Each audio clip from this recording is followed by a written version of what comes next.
hello, everyone. I sit in my chair, right? My chair, it's not right. I'm waiting for some people to pop in, so give it a couple seconds. I'm just cleaning up my reading area. I just finished a reading, so I'm cleaning that up while I wait for some people to come in.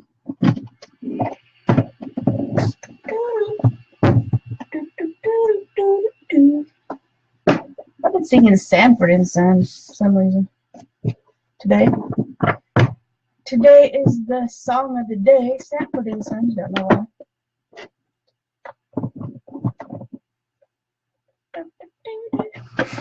If you are in the room, please say hello, because I don't know who is in the room if you don't say hi. We're going to give it a few more minutes. I'm going to start a new series called Ask a Witch Wednesday. This is what happens when you use 5 or 6 different decks. You have to put them all back when you're doing a tarot reading. How many decks did I think I used like 5 decks on this reading. So I'm putting them all back.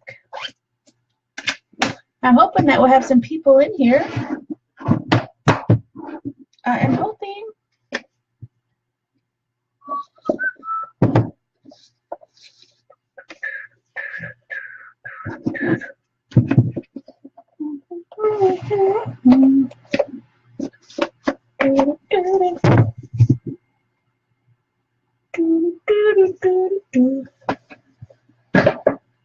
I need a new bookcase. My bookcase is getting full. So this behind me is the life of a vending tarot reader.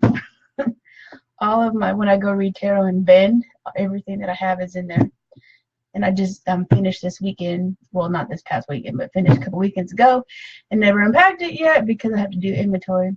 Hey, Pamela! How are you? That's my long-lost friend, Pamela. How are you doing, sweetie?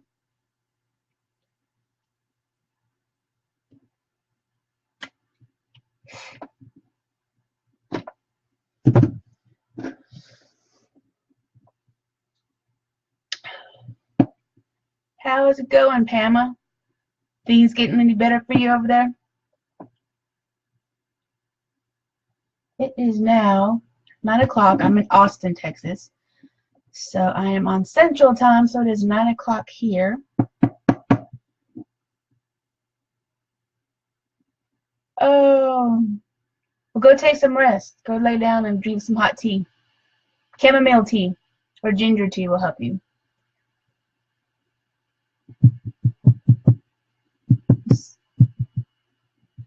Go drink some warm hot tea. Get a good night rest. Hi, Alex. How are you today? I loved your unboxing of that tarot deck. I had that one here. The Sacred Heart one. I had that one. And then I really like his Psychic Tarot one too. Oh, FYI Tarot Junkies, Hay House is having a $7 sale on all of their cards. So as soon as I'm off here, I'm going to go over there and purchase some decks. So Hay House is having a $7 sale. Just FYI, in case y'all want to spend some money on some tarot. So today is Ask a Witch Wednesday. Yay! So does anybody have any questions about witchy, woo, metaphysical, angels, goddesses, gods, anything that they have questions on that they want to work with? Spells, herbs, anything. Druidcraft deck.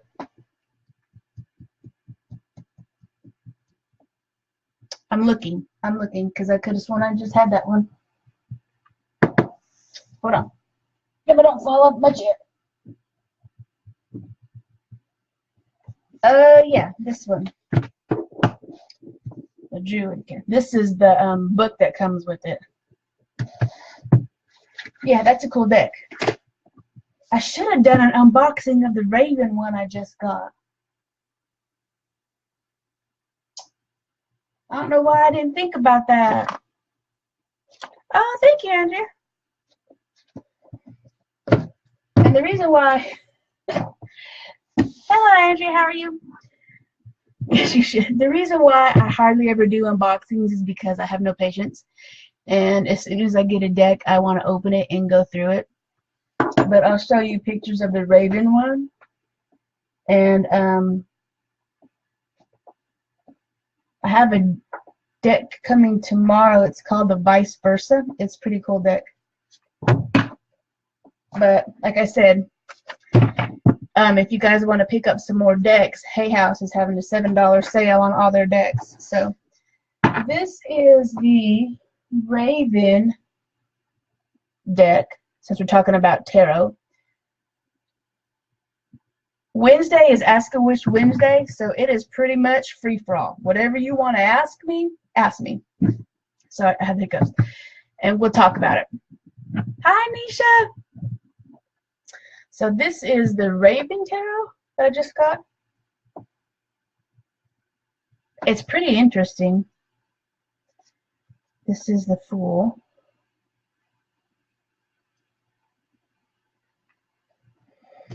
And this is a Magician, which I really love this Magician. It's very different than any other one Magician card I have. But you know, the tradition is you have everything you need in the palm of your hand to manifest what you want in your life. So this is what this means. And the High Priestess is reflecting back her image.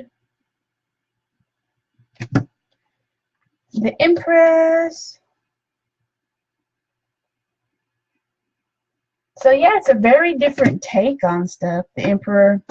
And this is a Hierophant, which is cool. It's a lantern. Very different cards. And the Lovers. Lovers is kind of cute to me.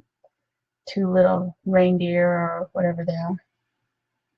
Intertwined. I like this because of the yin and yang. But it goes on and on. So the Justice card is kind of neat.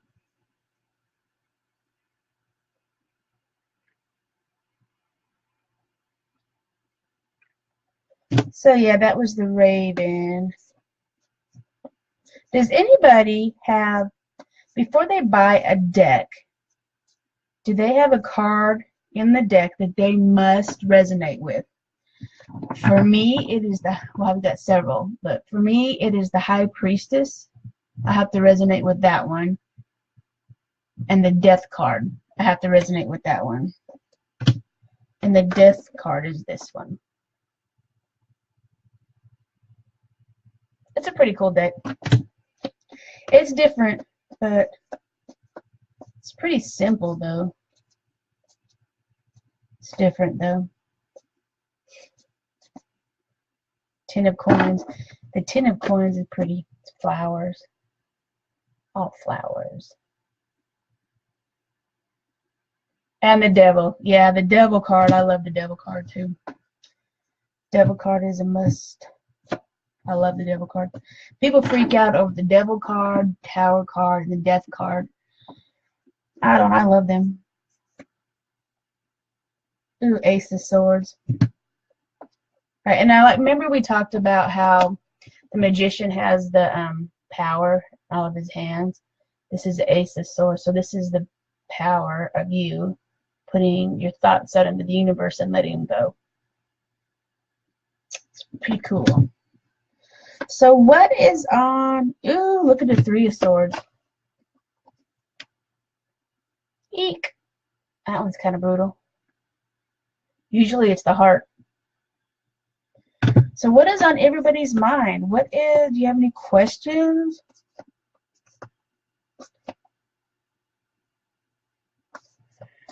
Anything that you want to talk about, that you want to discuss? How was everybody's Thanksgiving? Are you guys ready for what I call Yule, but you guys ready for Yule? Anything good coming up for us that you want to share? Any spell work that's coming up? Yule is a great time to start thinking about, right? What you, sorry, I can't probably. End of the day, Yule is thinking about what you want to bring into the new year and getting rid of things that are no longer serving you. Yule is always about celebration, right? And I love the lore of New Year. I'm doing a candle ceremony to send back a bunch of envy and bad mojo tonight. Ooh, Alex, what are you using? Nisha, yours was relaxing and just 3 of us. That's kind of nice sometimes, though, just to have the small group of people and nothing major. Just relaxing and no pressure, no drama kind of thing. Just chill. It's nice to have that. What kind of rituals, Nisha? So, Alex, what are you using for, hi, Andrea. How does one do a candle ceremony? Yeah, it depends on what you want to do. You mean a candle ritual or a candle ceremony? It's about the same. It depends on what you want to do. It's called candle magic, which I love candle magic. With the with the candle magic, right? It is corresponds the colors of the candle used to what you want to do. It's like purple and green is for healing, right? Blue is for healing. Purple is for higher self. Usually white is just encompasses everything. Green is also for money. Yellow is for harmony, peace, and sunshine. Black is for sending back or repelling negative energy. I have a red candle and I'm purging purifying spray. Yeah, I have my homemade Florida water, and I put it like in a perfume bottle, and I just sage it. Woo! Scared the crap out of me. I just sage the room like that. You can do sacred smudge spray. You can do, I think one of my crystals, I just dropped one of my crystals. Oh, so funny. This is what fell off of there. It is a key that I used for my Hecate ritual. That is funny that showed up. So I will put that on my Hecate altar. So candle magic is really putting out your intentions through the magic of energy of a candle and the flame. You can make it as simple as you want to. It's just lighting a candle and just telling it is your intentions. Or you can make it as elaborate as 7 days. You know, I do odd number days. And so you can make it as elaborate with herbs and crystals and tarot cards even. I love doing spell working with tarot cards. Anything like that, or you can make it as simple as just lighting a candle, meditating on it, telling it what your intentions are, and just letting it burn out. It can be as simple or elaborate as it is. And what it does, it just amplifies your intentions more, and it gives you more of a ritual. So that way, it just oomph your spell work and your intentions so that the universe can hear it. It's kind of like boosting and amplifying your intentions. So Hecate is my love, isn't she? Look, Nisha, I'll show you. I don't want to take her all the way out because she has an altar. Every time I do, see, here's her little, for the hounds. I have that on her altar. Here's her little Hecate spell bottle that I gave to her. And I have a onyx stone on her altar, a key, And I have some black tourmaline on her altar. And I have a little muskrat skull on her altar. Little muskrat skull. And that's for my Hecate altar. And she is with me whenever I do tarot readings. So she's on my shelf right there with my crystals. And then this is my reading area for the tarot cards that I use the most often. My crystal shelf, and then I have my Hecate altar right here. So, and as you can see, I'm going to try to move my finger right there. If I can find it. Is my Bridget goddess, if you can find her. And then those are all my goddess statues. If I can get it right here. Kind of too far away, but yeah, this room is super, super magical, super powerful. So hagstones, I want to find a hagstone, but I've been looking for like years and years to find a hagstone. But I want one that I connect with, and I can't find one. And well, I'm in Austin, Texas, so Texas is full of hagstones because of the limestone. So I just gotta find the special one. So Andrea says, got it. I guess I've been doing this for a while and don't even know. I light a candle in my altar every week for my spirit guides. Exactly. That is candle magic. Yep. And that is also honoring your spirit guides and your angels and whoever you connect with on a higher level. So yeah, candle magic is just like concentrating, right? Bringing you down off of like a higher level. So it's grounding you. It makes you like meditate. It makes you more intense and intentional. So you tend, when you're in ritual and you're doing candle magic or any kind of magic, you tend to be more focused if you have like a centerpiece that's more, focal, like a candle or a stone or a goddess or, like I said, a crystal or a candle. Let's see what else. Anything that can just focus your intentions is usually used for ritual. So makes it more intense. If that makes any sense. So let's see. Alex says, I will smudge and visualize the names of who have sent in this energy to me. I made some Florida water and I have a rope of sweetgrass, and I'm sending the energy back, thanking them for the lesson.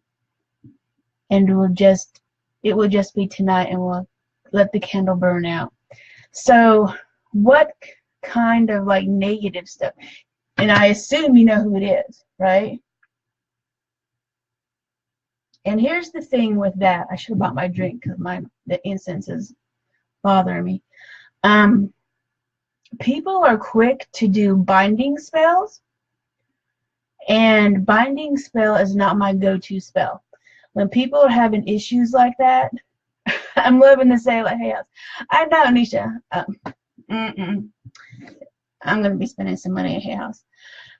But when you do binding spells, or when someone's irritating you, or someone's sending you bad mojo or bad energy, or you just want that person gone in your life, I don't do a binding spell unless it is absolutely necessary.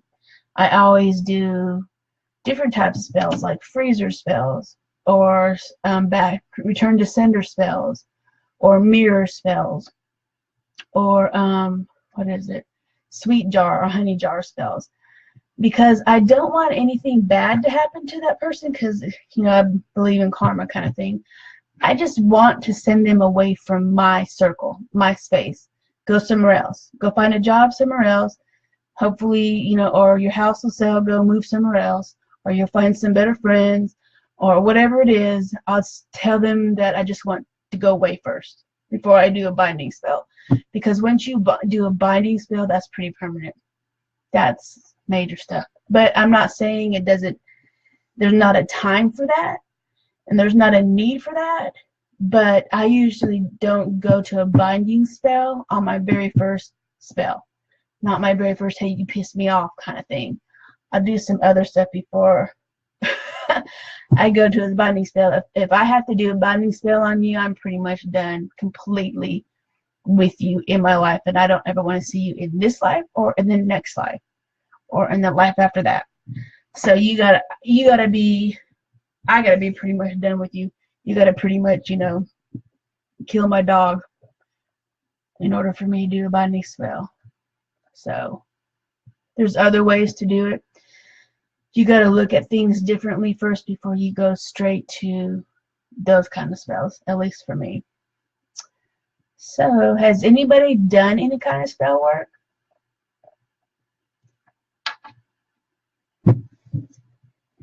I'm big on spell work and on rituals.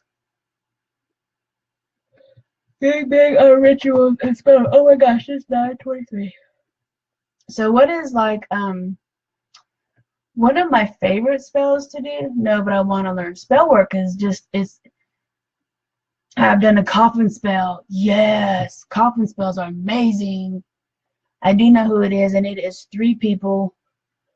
R and 2 is envy and jealousy, and the other person was a friend who called me a fraud and hooked on me right quick. Dragged my energy down. So I had done hook and a healing ceremony this week, but it will be return to sender spell. Yeah, return to sender spell is good, and also like a cutting cord energy spell. Ritual, it's good for that too. Send it back to him. Oh, coffin spell. Nisha needs to tell us about a coffin spell. Is that where you put like, you can do a lot of coffin spells, but I've seen it where they made like put mirrors in a coffin spell, right? In a little coffin, they put mirrors in there. Or I've seen where they made like little poppets that represents that person, either like out of like straw or stuffed it, you know, with material and made like a little poppet. Or I've seen it done with wax, where they take the wax and mold it in the person and stick the person in the coffin spell.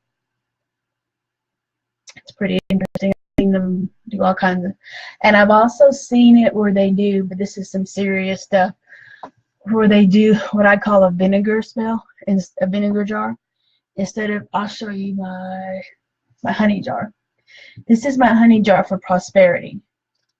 I gotta shake it up though. So this is what I call a honey jar.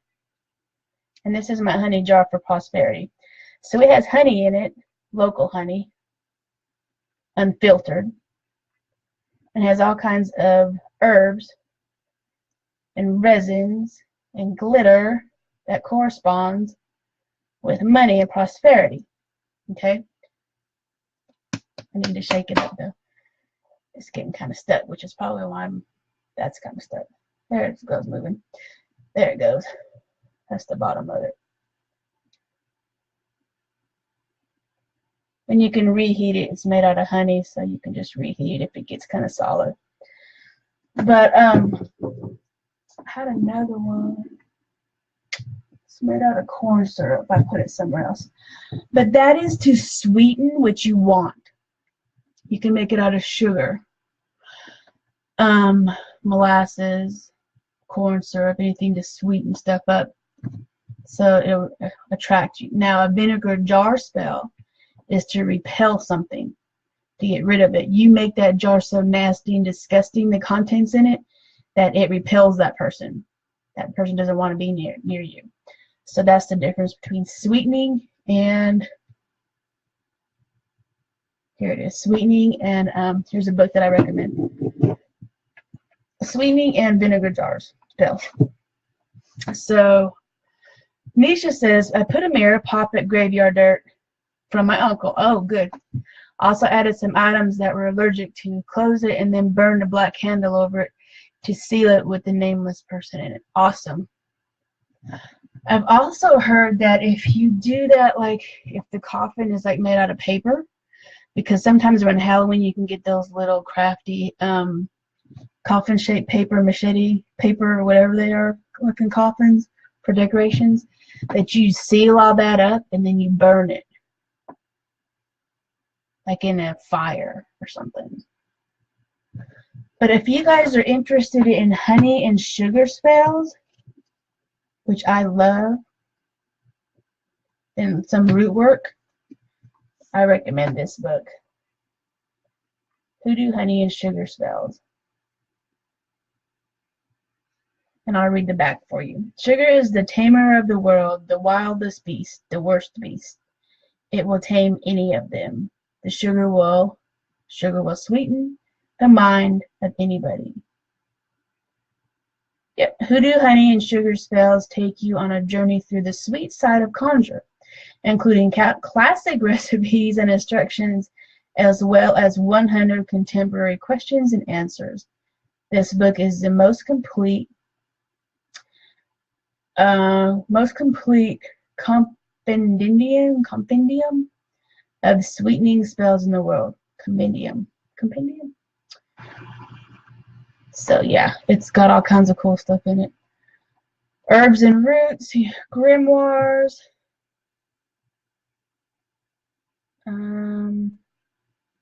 burning candles, lodestone love spells, deployment, dispersal, and disposal. Petitioning is a big one. Oils and uses, honey jar spells, message in a bottle, red apples and sweet onions, that's a good one. Container spells, lucky mojo spells, love muffins with rose glaze, sugar spell for love, passion, sugar key to sweeten time in jail. It's pretty cool. If you guys are interested in doing honey jars and sugar spells, I've done several sugar spells. I haven't done any vinegar spells because I haven't had to. I know a lot of people that do, with great success. Alex, let's see, Nisha says, I have both burned it as well as buried it in a gravesite with the occupant's permission. Yeah, I've done a lot of, well, no, I can't even say a lot. I've done a few spells where I've buried it in graveyards, especially with my old coven, because she was going through a crisis with her grandson, and his father wanted custody, and he was very toxic. So we did some of that banishing kind of thing and binding stuff and buried it in the graveyard. I love graveyards. Absolutely love graveyards. But you have to be very respectful. You have to get permission. You have to give thanks. You have to give offerings back. You know, talk to them very respectfully. So graveyard's a serious thing to do. Alex says, I do a burn on the solstice where I make prayer bundles. Oh, with cotton and tobacco. And I write down what I want to give away and I burn them. Then I have other prayer bundles with what I want to call to me. And I burn those as a prayer and watch the smoke carry. My desires to the universe. That's awesome. One of my favorite things, though, to do with any spell work, especially when I'm giving away or trying to get away. I'm getting tired. As you can tell, I'm getting tired. Trying to release is, I love to burn stuff. There's something just, I don't know, animalistic and something about powerful about just releasing stuff and burning it in a fire pit, in a cauldron, in, you know, a bonfire. It's like you're releasing it to the universe, and it's so burnt beyond repair that can never come back to you. It can never come back to you as a whole piece. So there's something just more, I guess, powerful when I burn stuff. Some people will send stuff off in like running rivers of water or bodies of water, and they'll just throw it over their shoulder and let the water take it down the stream and take it away from them. But I like to burn shit. I'm sorry. I like to burn it. Anisha said, I buried her because she put a nasty curse on my family and my business. I had done reversal spells, mirror, and sour jar to no avail, so I stuck her in a coffin and buried her with my uncle. So he had his power to the spell. So how did that turn out? Because the thing is that sometimes you can start off with pretty, I call them nicey mean spells. You mean it, but it's kind of a nice way. But then it's like, why are you still around? So it's like you had to level up your spells because they're so persistent. You want to be nice to them. You want to say, why don't you just go away? But it's like they never get it until you have to bring the whole, you know, witch bitch out on them. And then you have to get nasty, and then you have to turn to doing coffin spells. Which if they would have, you know, wouldn't have been so persistent, then they would have left with the, you know, the sour jar spell. The burn is a shamanistic, I have a hard time with that word, ritual. Shamanistic ritual. And throwing prayers into flowering water is from the Druids. Oh, I didn't know that.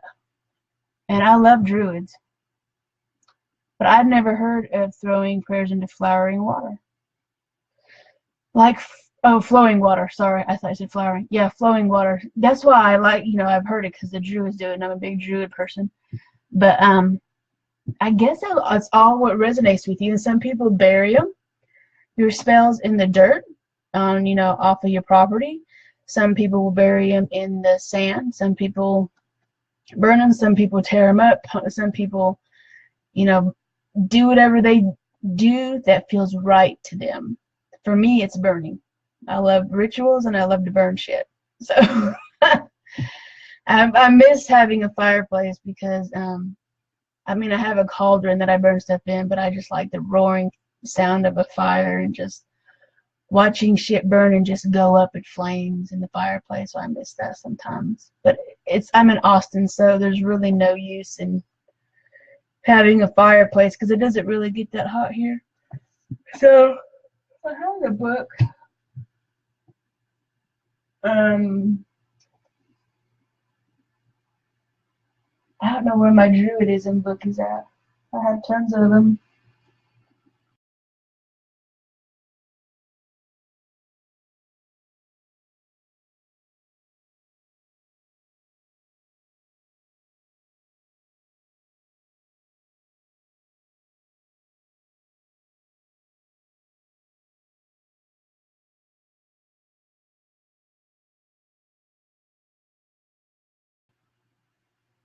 Okay, my internet's being wonky. Let me tell you something though. Here's the weirdest thing that happened today. I was doing a reading. Oh, she got a great taste of some of her shit. She did do it. She lost her house, job, and one of those cars. I heard she is now filing for custody of her rights. And remember I talked about, I mentioned earlier how you want to play nicey mean, and I'll just do a nicey mean spell. I'll just do like a sugar spell. And it didn't even have to be that bad. It's like, why did you make me go to the coffin spell? So all this shit that you've done to me is going to be threefold to you, right? And so now she's paying for everything 3 times what she did to you, when all she had to do was just, you know, heed the warning of the sugar spell, and it wouldn't have been half as bad as what she's going through now. But, you know, on the flip side, she needed to do it. She needed to learn that lesson. She needed to lose everything in order for her to realize. And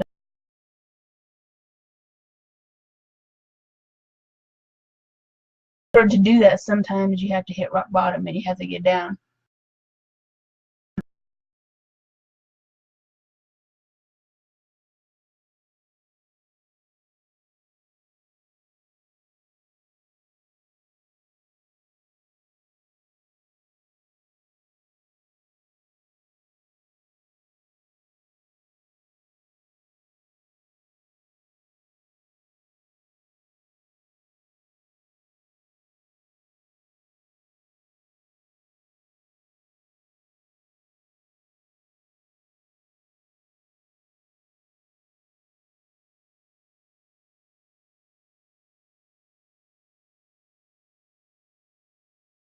Karma, exactly. Alex, I have thrown spells, items, and such into flowing water. When I remove from my life, I love throwing them and hearing the thugs and not seeing it anymore.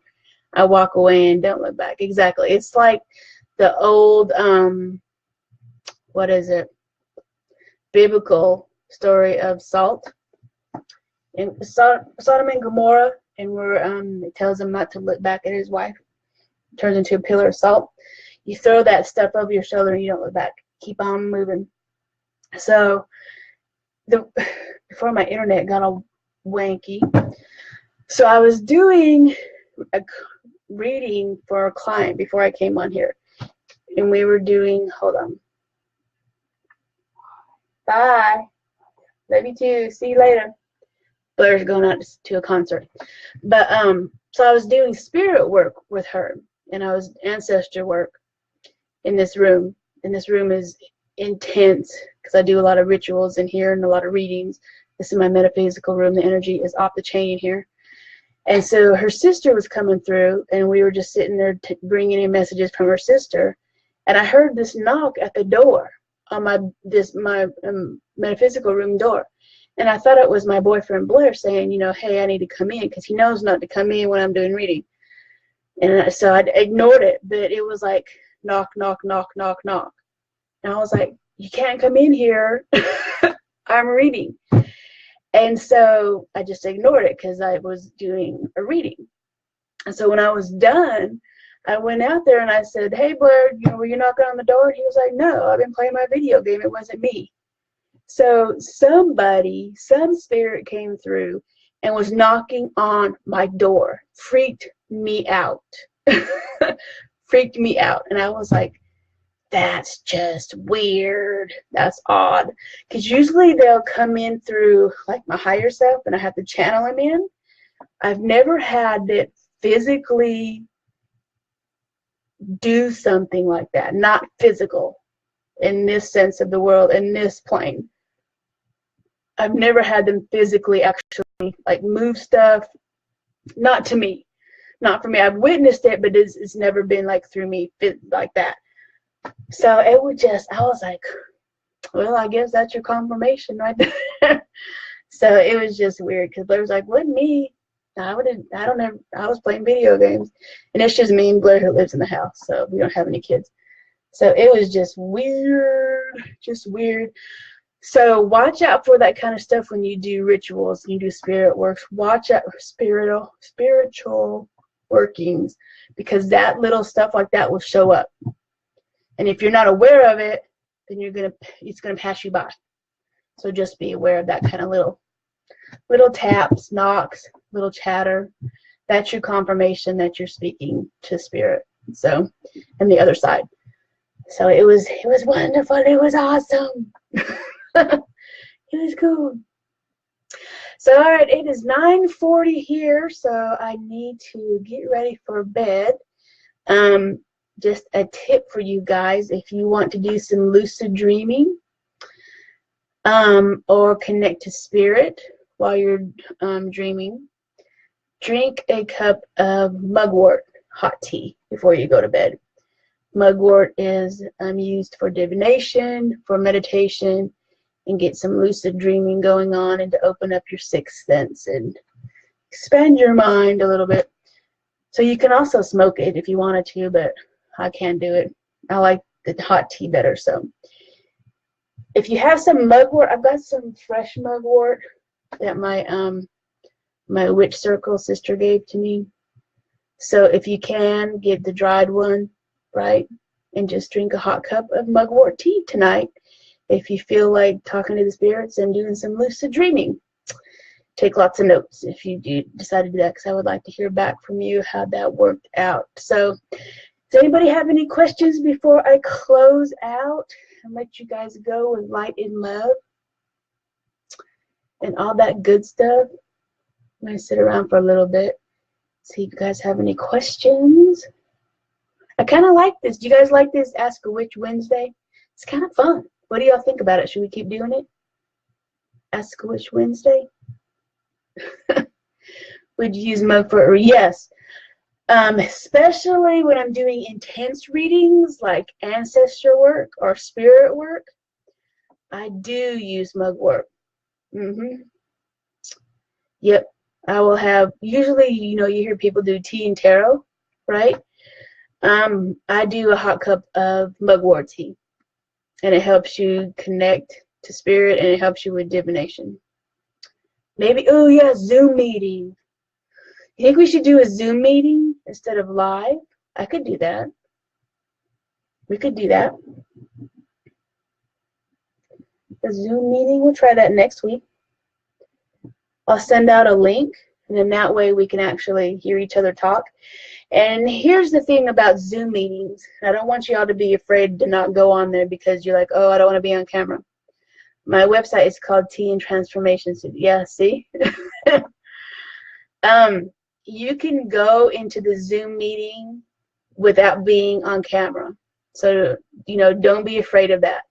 If you being on camera is freaking you out and stopping you from being on Zoom, there is a button that you can click that says, you know, enable or disable video.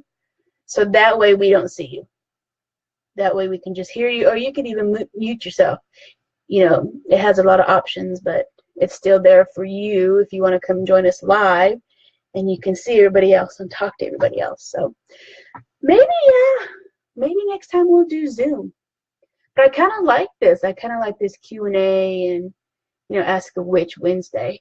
I like that. All right, so I think that's it for now. Any other questions? I think that's all. So I'm going to try to do every Wednesday, probably around 8 or 9. And next week we'll try Zoom and see what happens there. Okay? All right, that's it. Like I said, if you have any questions or you're watching the replay, just type in your questions in the comment box, and I will reply to them as soon as I can. And I'm always around. So if you want to shoot me a message and you're like, shoot, I forgot to ask for this, just shoot me a message or put it in the group, and then I'll be glad to answer it there. All right, that's it for now. Go drink some mugwort tea and report back to me how y'all felt. That's your assignment. All right, see y'all later. Bye.